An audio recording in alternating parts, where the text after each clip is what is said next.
Conta um Conto apresenta de Cairo B. Gouveia, Esculturas no Gelo. Narração Marcelo Fávaro.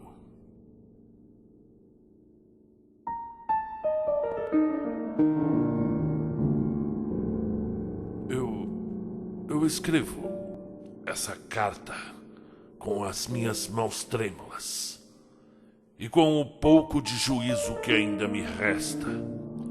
Eu já não tenho mais esperanças de conseguir ajuda, pois o destino me prendeu em suas garras. E eu vou te dizer uma coisa: elas são terríveis. Se você está lendo isso, provavelmente eu não tenho mais vida. E se você permitir um conselho de um homem morto, afaste-se do farol de Valgard. Pretendo lhe contar o porquê. Irônico como aquilo que mais pode te fazer feliz na vida é exatamente o que mais tem o poder de trazer as maiores desgraças. O nome dela é Dalla Dottir. Não era a mais bonita nem a mais esperta, mas suas mãos eram ferramentas do divino. Milagres ela operou em forma de argila e mármore, e graças ao seu dom e ao amor que cresceu em mim, dei-me também por um afeto à arte.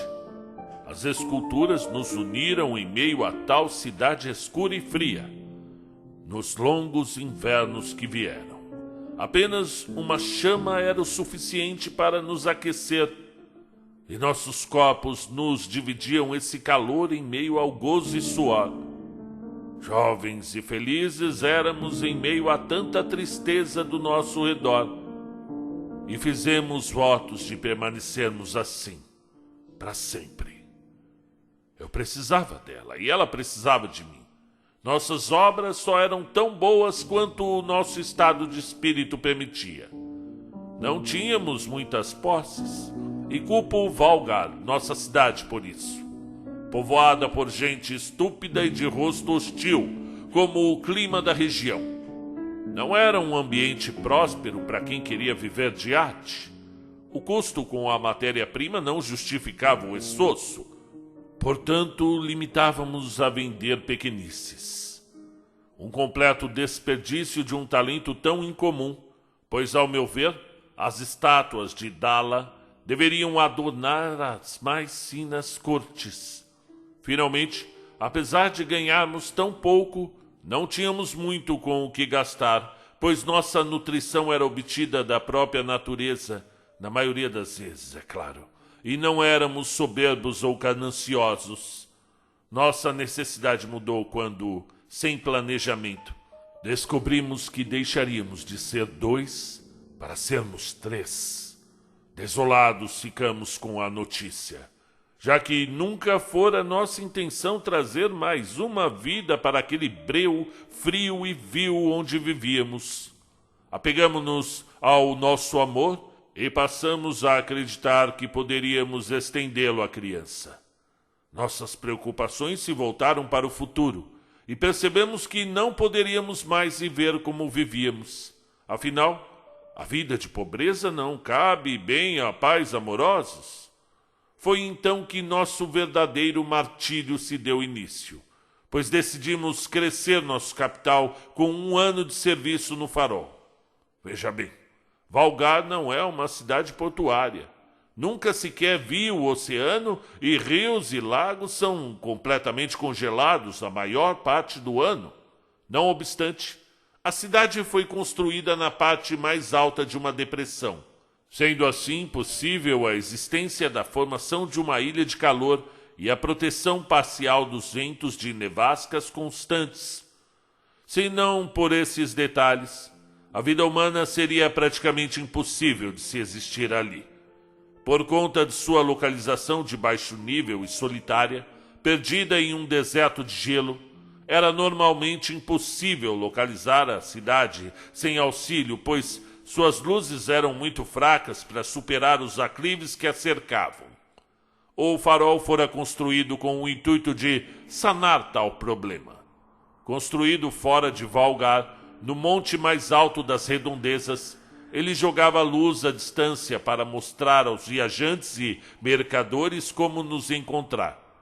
Eram oferecidas boas quantias para quem quisesse ser o faroleiro, pois era um trabalho solitário e perigoso. As nevascas tornavam impossível abandonar o farol sem um comboio adequado, e o faroleiro era visitado apenas a cada 3 meses, para repor o estoque de comida.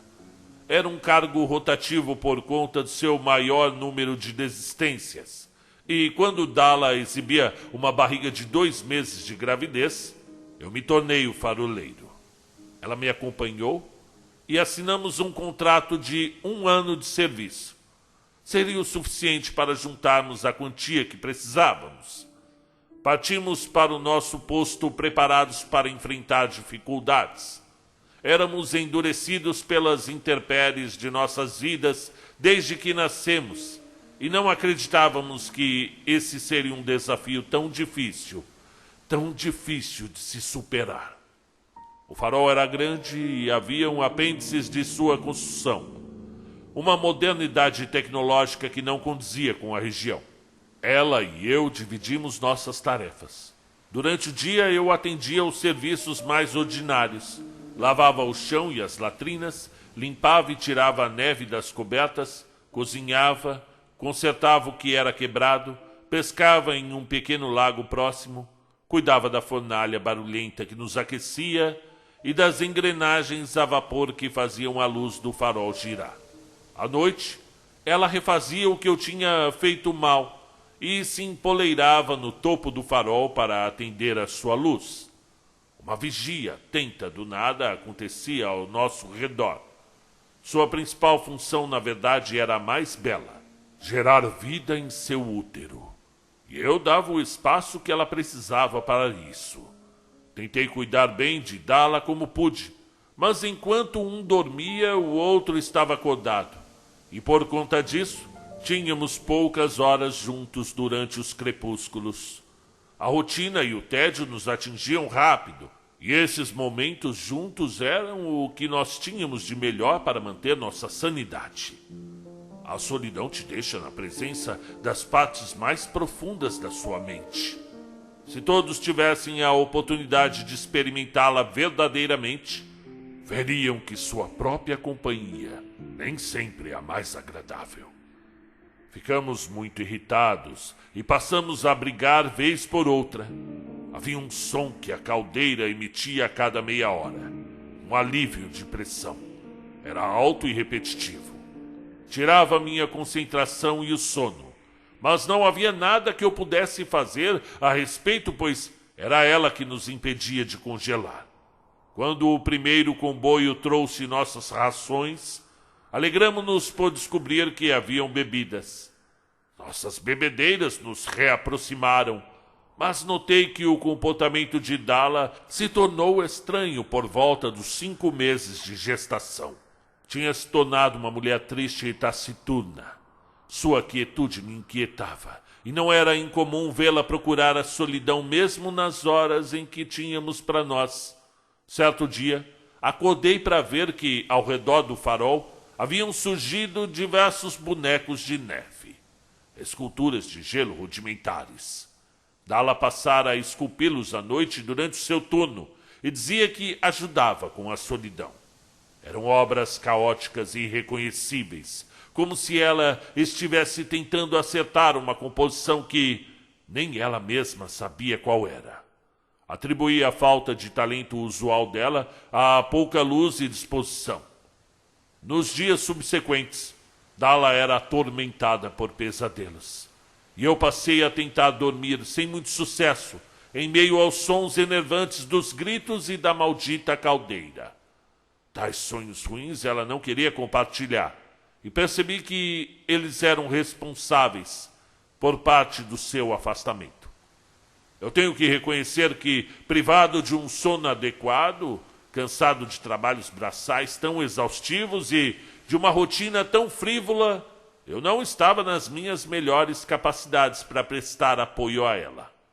E quando Dala não ficava solitária, no alto da torre vendo a luz do farol passar por si as trevas da noite, ela estava sendo iluminada por uma tocha no chão, esculpindo criaturas de gelo, cada vez mais longe de nossa base.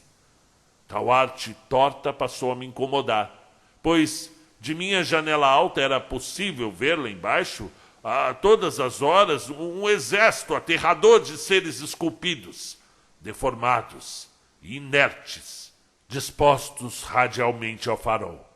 Não tínhamos paz, e ela não me permitia adentrar no seu espaço.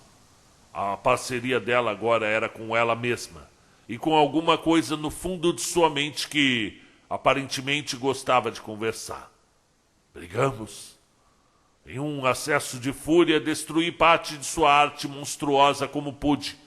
Meus gritos de raiva compunham coro com o som da caldeira matraqueante.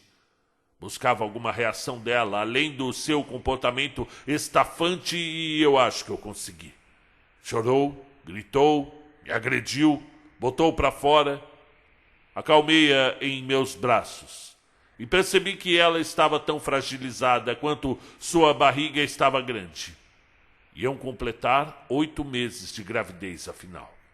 Decidimos juntos que já tínhamos sofrido o suficiente.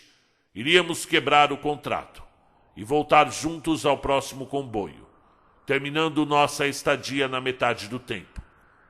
Infelizmente, tal comboio com nossas provisões simplesmente nunca veio. A possibilidade de ficarmos presos ali para sempre era absurda, e a cada dia que passava, eu assistia ao horizonte esperando algum sinal de vida além da nossa. Dala piorou, seus pesadelos voltaram mais constantes.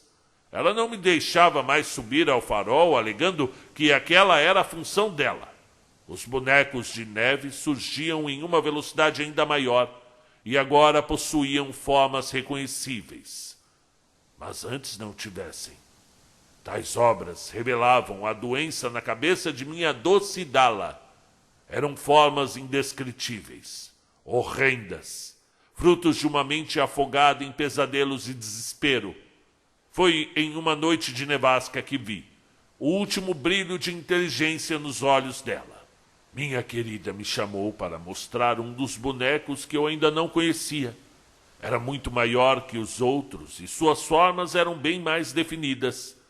Eu nunca tinha visto nada parecido. Apesar de estar inacabado, seu talento era visível no gelo como nunca fora antes em qualquer peça de mármore. Os detalhes eram tão precisos que só podiam ter sido feitos com um modelo vivo de referência. Mas aquilo era impossível, porque tal criatura não poderia existir, nem mesmo nos planos mais hediondos de existência, e nenhum Deus iria permitir que tal pecado blasfemo existisse no meio de nós.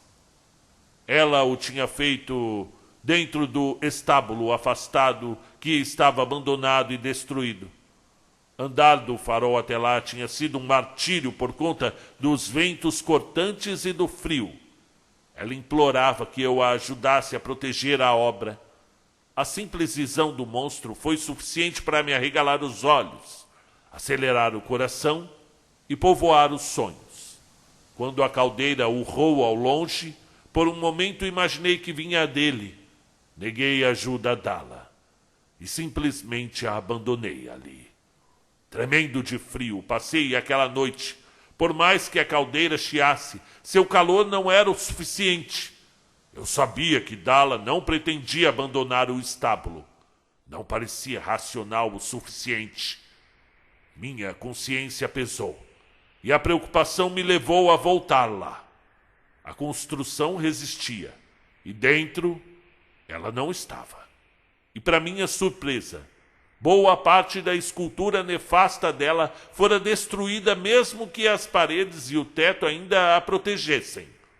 Concluí que, bem, um relance de sanidade tinha-lhe voltado à mente o suficiente para se livrar de tal heresia. Fui ter com ela. Procurei o quanto pude até concluir que minha esposa só poderia estar onde há muito tempo ela não me deixava ir. Escalei as escadas em espiral da torre do farol. Pelas frestas das janelas no caminho, podia ver aquela luz amarela intermitente. Eu tinha alimentado a caldeira recentemente e ela trabalhava mais rápido que o normal, gruindo de tempos em tempos com seu sopro escaldante, ecoando nas paredes do ambiente. Somado a esse, o som da tempestade e do maquinário que fazia a luz revolver eram os únicos presentes em meio à solidão daquele lugar. Chamei por ela e não houve resposta. O alçapão estava trancado no topo da torre. Precisei destruí-lo com um machado e pela primeira vez em muito tempo pus os pés naquele lugar. Eu ia da escuridão quase completa a um clarão de luz branca que invadia meus olhos de forma cegante em um curto intervalo de tempo. Só consegui enxergar quando a luz se afastava do meu rosto e com a ajuda dela, da luz da lua, pude divisar minha querida Dala. Eu talvez estivesse certo, afinal. Dala talvez tivesse recobrado sua sanidade. Mas só pude entender isso nos meses solitários que estariam por vir. Nesses meses eu entenderia que o farol era minha responsabilidade. Teria meus próprios pesadelos com criaturas corrompidas que minha mente era incapaz de produzir sozinha. Enquanto tentava entendê-los, esculpia meus próprios demônios de gelo, em tributo ao que tinha visto de olhos fechados. Além disso tudo, em meio à companhia escandalosa da caldeira infernal, eu atendia à luz, assistiria ao horizonte e responderia palavras balbuciadas à sombra descomunal que surgia brevemente iluminada no horizonte pelo meu farol. A mesma forma hedionda que serviria de referência para a obra que eu terminaria no estábulo. Quanto a Dala, bem, ela se enforcou. Encontrei-a pendurada pelo pescoço e balançando, candidamente, como um pêndulo controlado pelo vento, embalando o sono eterno de nosso filho, que pendia de sua genitália. Por sua vez, também enforcado pelo próprio cordão umbilical. Aquele sangue demorou para deixar minhas mãos, e cuidei de nosso menino morto o quanto pude.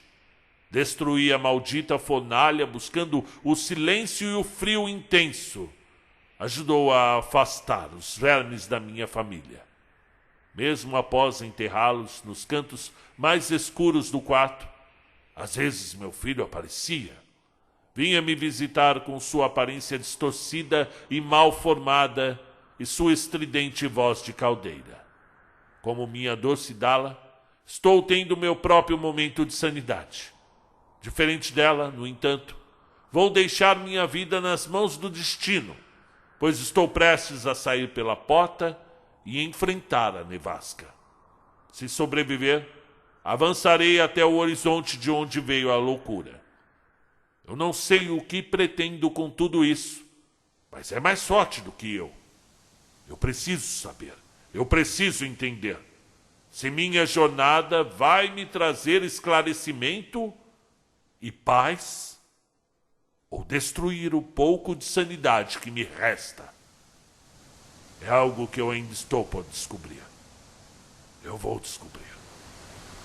Eu tenho que descobrir. Eu vou descobrir.